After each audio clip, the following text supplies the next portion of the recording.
Hi, I'm Victoria from School Guide, and I just want to spend a few minutes talking to you about whether the pupils who are due to sit GCSEs and A levels this summer and are currently being offered online tests are at an advantage over the pupils that are not being offered online tests.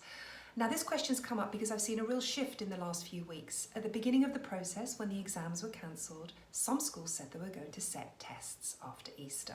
And I had a lot of parents contacting me saying that they were really concerned about this. How on earth were their kids going to revise? Why should their kids be forced to revise when other kids have been let free from their schools with no work, no expectations of anything to do until September or not ever again if they're leaving school and going on to work. And then in the last week or so, I've seen more and more parents coming to me and saying, hang on a minute, my children are not being offered online tests, and are they now at a disadvantage because they're not going to have this additional evidence? So what I want to come on here and say is very clearly, no, children who are not sitting online tests are not going to be disadvantaged.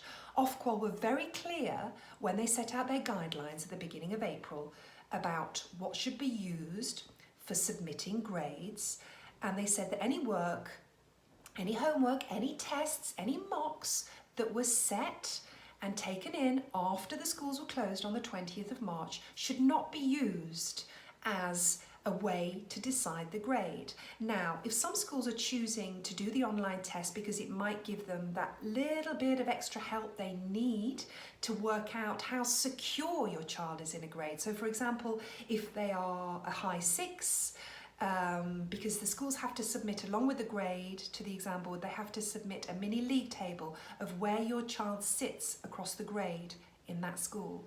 So is your son or daughter a high 6, a middle 6 or a low 6?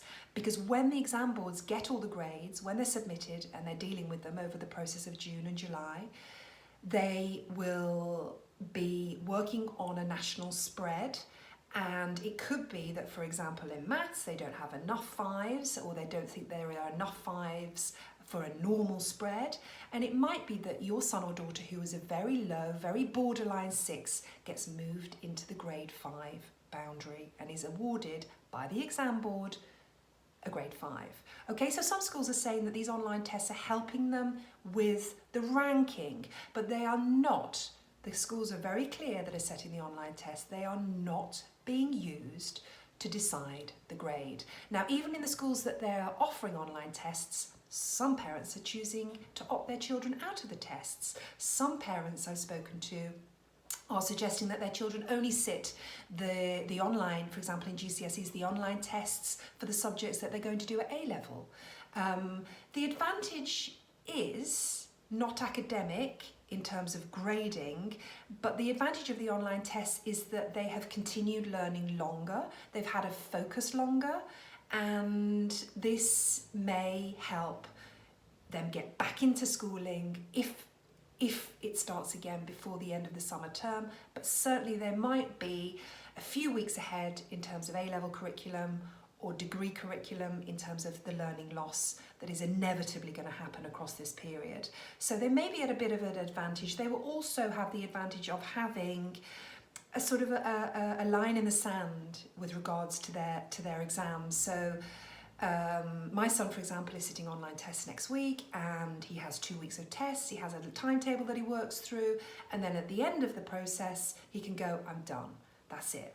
I've done my GCSEs. However, all pupils in all schools right now, or actually on the 20th of March, were done. They're all done. So the tests are not going to put one pupil ahead of another pupil in a school that is not offering the tests. So please, rest assured, try and accept whatever your school is offering.